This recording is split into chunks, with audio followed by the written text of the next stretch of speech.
XRM 125Fi 28mm throttle body. So ayan mga boss, sa may mga XRM 125Fi dyan, RS125Fi na gusto mag-upgrade ng 28mm throttle body, mayroon po available sa Z5 Racing. So tingnan natin.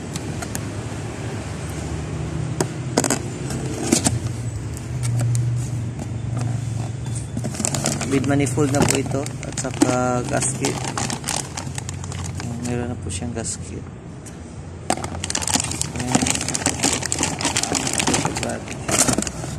Z5 Racing po ang brand.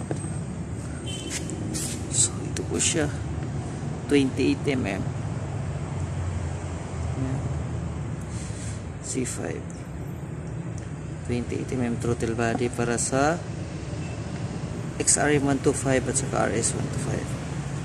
So ayan mga boss,